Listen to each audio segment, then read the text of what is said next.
안녕하세요. 10월 28일 수요일 하나님의 날 다시 한번 여러분을 뵙습니다.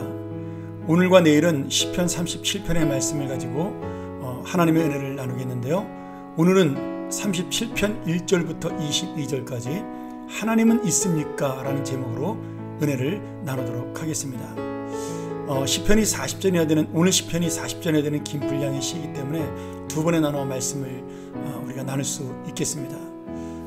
오늘 시편 37편의 말씀은 어제 36편에 이어서 인생의 지혜를 보여주는 지혜의 시라고 볼 수가 있습니다. 우리가 살아가면서 가장 궁금한 것 중에 하나가 이것이죠. 이 땅에서 악인이 잘 되는 이유, 반대로 의인은 왜 고통을 받는가? 어떻게 보면 이해할 수 없는 이야기죠. 하나님이 살아계신데 왜 의로운 사람이 복을 받지 못하고 악한 사람이 잘 되는가? 그리고 실제로 우리가 사는 이 세상에는 의인보다 악인이 훨씬 더 잘 사는 것처럼 보일 때가 있습니다. 그래서 이 세상을 보면서 부조리하고 불합리하게 우리가 볼 수가 있는 거죠. 지금이나 그때나 권력을 가지고 또 힘이 있고 돈이 많고 이 세상에 떵떵거리는 사람들은 다 그런 삶을 살았던 것 같아요. 그래서 하나님의 의롭고 가난하며 주님만 의지했던 그런 사람들은 그 부분에 대해서 고민하고 힘들어했던 것 같습니다.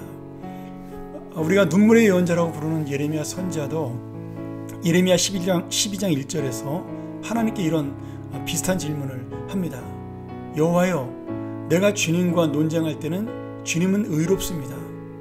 그러나 내가 주님께 하나 질문할 것이 있는데 어떻게 악한 자의 길이 형통하고 패역한 자가 다 안락합니까? 그들은 왜 잘 삽니까? 이게 어떤 이유가 있습니까? 이렇게 하나님께 질문하면서 호소합니다. 또 하박국 선지자도 하박국 1장 13절에 똑같이 하나님 앞에 따지죠. 주님께서는 눈이 정결하셔서 악을 참고 보지 못하고 패역을 참아내지 못하신데 어떻게 괴율한 자들, 악인이죠, 악한 자들을 방관하시고 또 악한 사람이 자기보다 의로운 사람을 삼키는데도 불구하고 잠잠하십니까? 여러분, 그때만 그렇습니까? 아니죠. 지금도 마찬가지입니다. 정직하고 또 의롭게 살아가는 사람들은 잘 살기 어려운, 그리고 안락하게 살기 어려운 시대가 바로 현대이기도 한 거죠. 근데 오늘 이 시편 37편에 쓴 시인, 다시 말하면 다윗이라고도 볼 수 있겠죠. 다윗도 평생 동안 이런 문제 때문에 고민하고 마음 아파하고 괴로워하다가 그가 쭉 시간이 지난 다음에 황혼에 접어든 그런 어떤 노년의 인생이 되었을 때 자신의 삶을 돌아보니 그래서 하나님이 이런 은혜를 주셨구나, 그렇게 하나님이 이 땅을 다스리고 통치하시는구나, 이 사실을 깨달으면서 지금 이 37편을 우리에게 고백하고 교훈을 주고 있으며 이렇게 지혜롭게 살으라고 말씀하고 있는 거죠. 자, 다윗은 그러면 어떻게 자신의 문제를, 하박국의 질문을, 예레미야의 의문을 뛰어넘을 수 있을까요? 지금 다윗은 우리가 지금 현실에서 바라보는 악인들의 잘 나가고 그들이 평화롭고 잘 사는 것에 대해서 너무 연연하지 말아라. 왜? 이미 하나님께서는 그들을 위하여 준비하고 하나님의 심판을 다 마련해 놓고 있다는 겁니다. 지금 이 시편의 기자는 2절에 보면 하나님은 영원하신데 그 영원하신 하나님을 너희가 바라보며 지금 이 세상을 당장만 보지 말고 영원이라는 시간 속에서 한번 바라봐라, 그렇게 우리에게 권면하고 있습니다. 그것이 뭐예요? 시들어버리는 풀이다 이거예요. 그들의 인생, 악한 인생은 곧 없어질 풀과 같은 인생이다.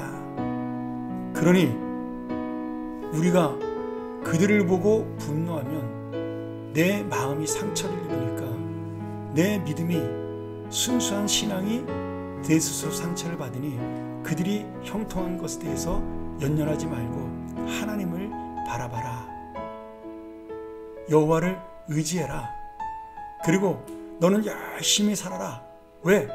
하나님의 성실하신 성품을 내가 내 먹을 것으로 삼고 살아갈 때 하나님은 우리에게 하나님의 땅을 주신다라고 말씀하고 있는 겁니다.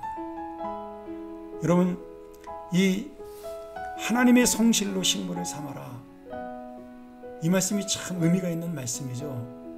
우리가 무엇을 의지하고 무엇을 먹고 살아야 하나요? 당장의 빵? 신명기 8장 3절에 뭐라고 되어 있어요? 사람이 떡으로만 살 것이 아니요 여호와의 입에서 나오는 말씀으로 살 것이다. 바로 이 의미입니다. 하나님의 성실하신 은혜로 우리의 식물을, 우리의 먹을 것을 삼아라. 그리고 우리의 모든 길을, 나의 계획과 나의 모든 앞날을 주님 앞에 맡기고 의지해라. 그렇게 말씀하고 있는 거죠. 그러면서 오늘 우리가 말씀하는 그 말씀 중에 가장 중요한 말씀 중에 하나가 무엇이냐면, 온유한 자, 그가 땅을 차지할 것이다라고 말씀하고 있습니다. 11절에 온유한 자들은 땅을 차지한다. 우리 산상보훈의 말씀과 같은 말씀이죠. 내가 하나님을 의지하고 하나님을 붙들고 그리고 끝까지 하나님의 선하심 속에 살아간다면 너는 결국 영원한 구원 속에서 하나님의 의로움을 맛보고 그리고 하나님의 능력을 체험하며 37편 22절 마지막 우리에게 이렇게 하나님께서는 소망을 주십니다. 주의 복을 받은 자들은 땅을 차지하고 주의 저주를 받은 자들은 끊어지리로다. 아멘. 여러분, 우리는 오늘을 사는 사람이지만 내일을 바라보는 믿음의 사람입니다. 다시 한번 하나님의 그 놀라우신 은혜 앞에 우리 어제 배웠던 그대로 하나님은 무조건 옳습니다. 하나님은 무조건 의롭습니다. 하나님은 무조건 맞습니다. 우리 그 고백이 오늘 다시 한번 삶의 고백이 되어 하나님은 있습니까? 라는 고백 속에 하나님은 있습니다 라는 신앙으로 나아가는 우리의 믿음 되기를 주의 이름으로 간절히 축원합니다. 기도하겠습니다.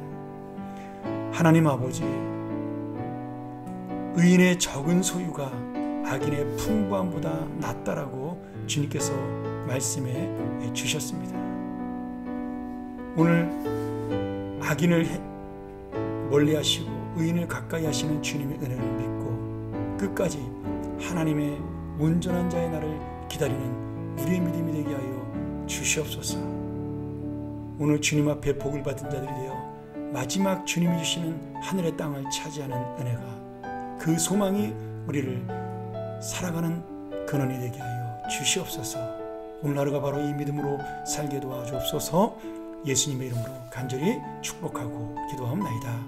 아멘. 오늘 이 말씀 다시 한번 묵상하면서 온유한 자들은 땅을 차지하며 풍성한 화평으로 즐거워하리로다. 이 화평, 이 평안은 세상이 주는 것이 아니라 주님만이 줄 수 있는 평안임을 믿고 다시 한번 이 은혜를 내가 의지하며 살아가는 하루가 되게 해달라고 오늘도 기도하며 이 시간을 마무리하겠습니다. 함께 기도합니다.